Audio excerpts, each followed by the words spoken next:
In this video we are going to take a closer look at both the Codex roadmap revealed at the World Championships of Warhammer, as well as the latest Metawatch episode released last week.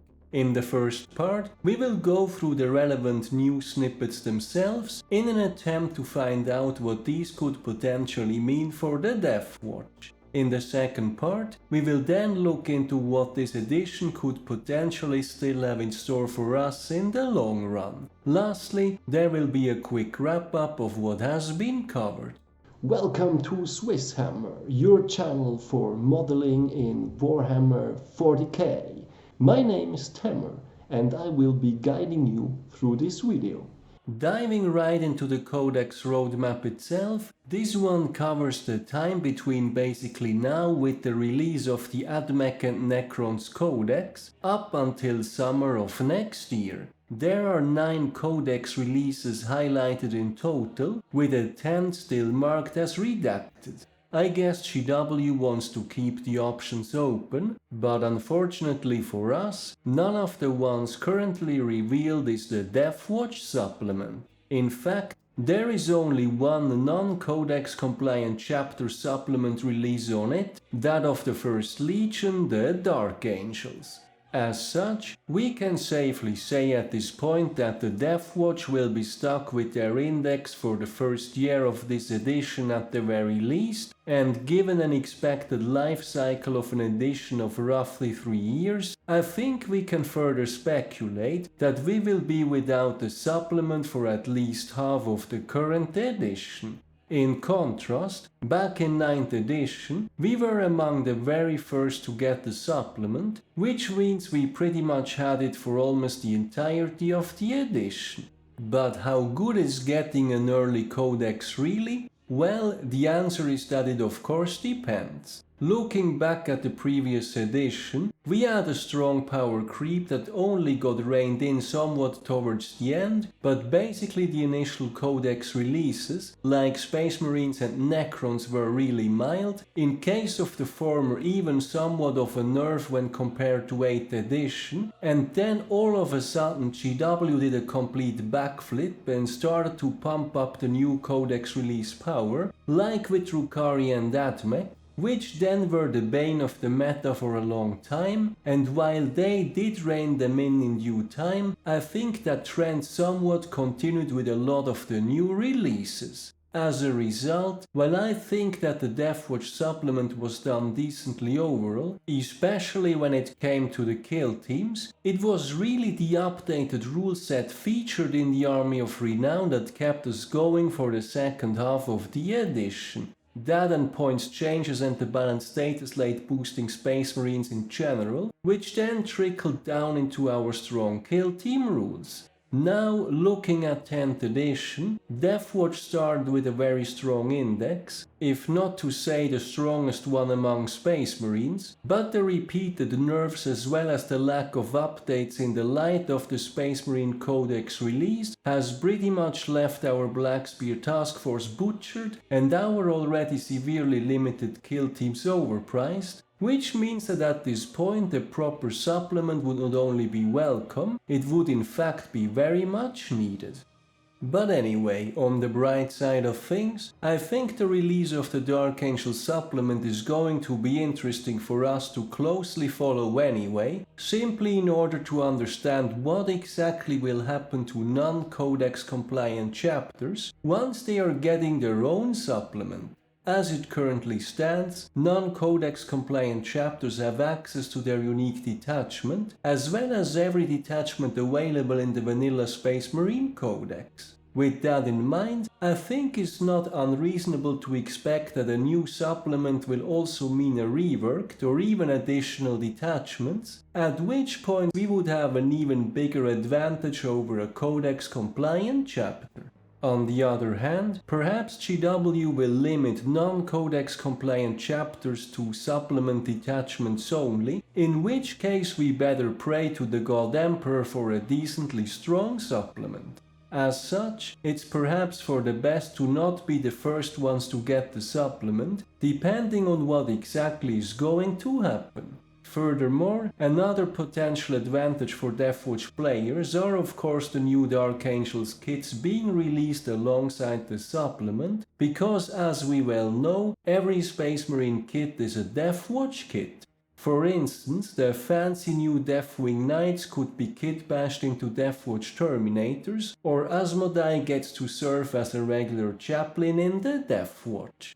With the Codex roadmap out of the way, let's have a look at the Metawatch episode that was released last week.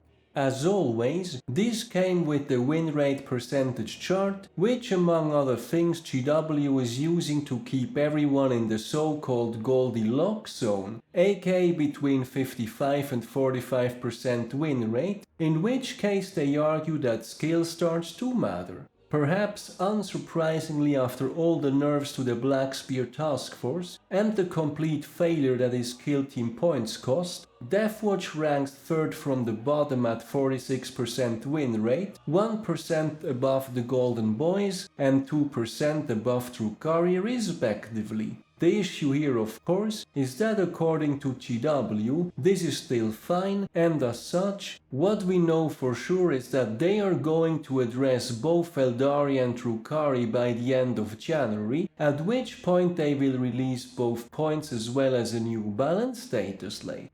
There is, however, a slight bit of hope, given that they were discussing the Golden Boys and potentially reverting some of the changes that made them tank quite significantly in win rate. Perhaps GW is going to look at that third bottom rank after all, or at the very least updates our index in order to fix leaders for Deathwatch veterans and the Proteus kill team.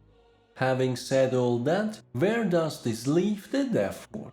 Well, unfortunately, I think the overall playability of the faction has been severely hindered by a combination of overly restrictive kill teams, a nerfed Black Spear task force, as well as the leader issues following the retirement of the Vanguard veterans without jump pack into Legends. On the bright side of things, competitive Deathwatch lists are still doing well thanks to the access to the new Space Marine detachments, namely Gladius and Vanguard, which are both excellent picks for the Deathwatch. In a previous episode, I covered the Vanguard detachment specifically, the link is in the description. However, I think what these more successful lists have in common is that they don't make extensive use of kill teams, which is a complete contrast to 9th edition, where we were basically all about kill teams, and I think for many of us, me included, kill teams are one of the main reasons why I signed up for Deathwatch in the first place. While the release of a Deathwatch supplement offers a great opportunity for reworking kill teams and rules in general, I think there is also the chance that the changes won't be all that significant. Looking back at 9th edition, the difference between index and supplement were practically none, but one can of course argue that with the supplement being released just a few weeks after the index, there wasn't really any point in doing different rules. Again, I think here Dark Angels will be quite a good example of what exactly is going to happen to non-codex-compliant chapters. They may be first in line, but they are also not that close to the release of the edition that they could not expect any rules changes at all. Until then, I think this might also be a good opportunity to catch up a little on the hobby lag, like working on that pile of shame we would never admit of having in the first place. Me personally, I'm also taking the time to rework some of my Deathwatch Terminators and Deathwatch Veterans, basically using the new Terminator and Sternguard Veteran kits as a base for that. With the help of magnets, everything is being kept flexible enough to hopefully brace whatever GW is going to throw at us once our supplement finally comes. As I mentioned during my Space Marine Detachment review episode, I think now is also a great opportunity to experiment with the different detachments outside of the Black Spear task force, and I think we have plenty of good options to pick from in that regard. All in all, while I personally think that it is a bit difficult not to feel the rules neglect as a Deathwatch player at this point, I think we just have to hang in there until the end of January at the very least. Not all long vigils were apparently created equal. To wrap things up, over the course of the video, we have looked at both the Codex roadmap revealed at the World Championships of Warhammer, as well as the latest Metawatch episode released last week.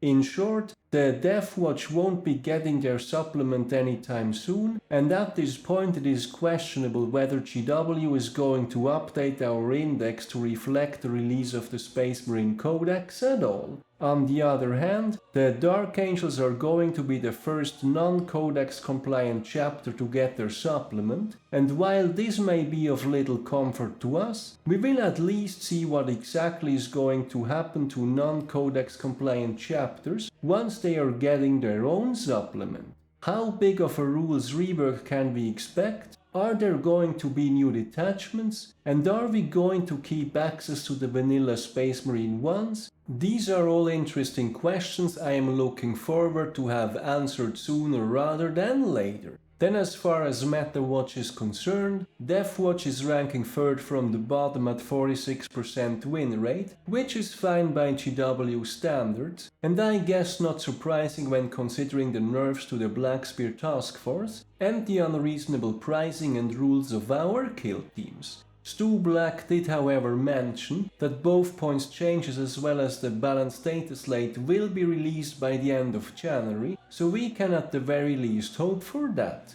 Meanwhile, I think it is a great opportunity to catch up on some hobby lag, like finally working on that pile of shame or modeling some new and better sized Terminators for the Deathwatch. Hang in there, brothers, our long vigil continues.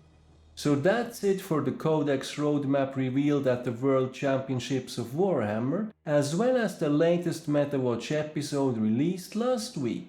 How do you guys feel about the current state of the Deathwatch? And when do you think that we will get our own supplement? Any predictions for the upcoming balanced data slate and points changes by the end of January next year? Let me know in the comments.